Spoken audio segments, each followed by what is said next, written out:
नमस्कार, मी सागर जोशी आणि माझ्यासोबत आहेत मी निखिल। आणि आताची सगळ्यात मोठी बातमी आहे, वाल्मिक कराडवर मकोका लावण्यात आलेला आहे।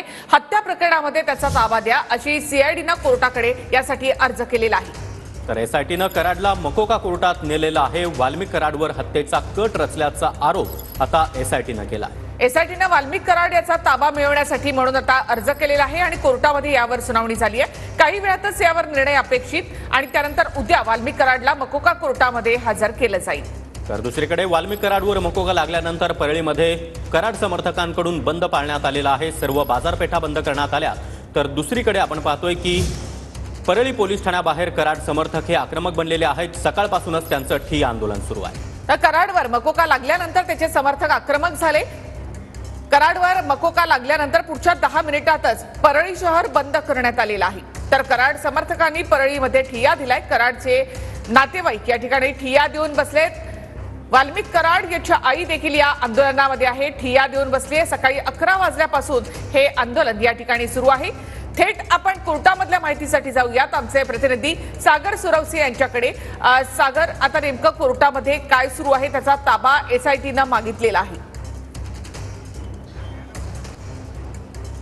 निश्चितपणे निखिल, आपण पाहिलं की खरं तर न्यायालयीन कोठडी जी आहे ती सुनावली होती, ती खंडणीच्या गुन्ह्यामध्ये न्यायालयीन कोठडी सुनावली होती। त्यानंतर एसआयटीने जे आहे ते या ठिकाणी 302च्या गुन्ह्यामध्ये वाल्मिक कराड हा कट रचल्याचा त्याच्यावरती आरोप ठेवत या ठिकाणी त्याचा ताबा जो आहे तो आता एसआयटीने मागितलेला आहे आणि त्या संदर्भातली सुनावणी जी आहे ती या ठिकाणी कुणाल जाधव जे न्यायाधीश आहेत त्यांच्याकडे ही सुनावणी सुरू आहे। जवळपास 1 तासाभरापासून या संदर्भातली सुनावणी जी आहे ती या ठिकाणी सुरू असल्याचं आपल्याला पाहायला मिळतंय। त्यामुळे एकंदरीत न्यायाधीश या संदर्भातला ताबा जो आहे तो या ठिकाणी एसआयटीकडे देत आहेत का आणि एकंदरीतच या संपूर्ण प्रक्रियेमध्ये 302च्या गुन्ह्यामध्ये वाल्मिक कराडवरती कशा पद्धतीची कारवाई जी आहे ती होते आणि एकंदरीतच मकोका देखील त्यावरती लावण्यात आलेला आहे। त्या मकोकाच्या अंतर्गत सुद्धा या ठिकाणी कशा पद्धतीची कस्टडी जी आहे ती या ठिकाणी एसआयटीकडे देत आहेत का याकडे देखील सगळं लक्ष लागलेलं आहे। खरं तर 1 तासाभरापासून या ठिकाणी ही सुनावणी जी आहे ती या ठिकाणी कोर्टामध्ये सुरू आहे।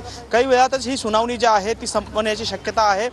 खरं तर आपण पाहतो की सकाळपासून या संपूर्ण जर का घटनाक्रम पाहिला तर खरं तर सीआयडीकडे जो 15 दिवसांची 14 दिवसांची न्यायालय पोलीस कस्टडी जी सीआयडी कस्टडी होती ती आपण पाहिली। त्यानंतर आज सुनावणी झाली आणि या सुनावणीमध्ये सुरुवातीला खरं तर खंडणीवरती यामध्ये संपूर्ण सुनावणी जी आहे ती न्यायालयामध्ये झालेली होती आणि 10 दिवसांची पोलीस कस्टडी जी आहे ती या ठिकाणी सरकारी वकिलांनी मागितलेली होती खंडणीच्या गुन्ह्यामध्ये।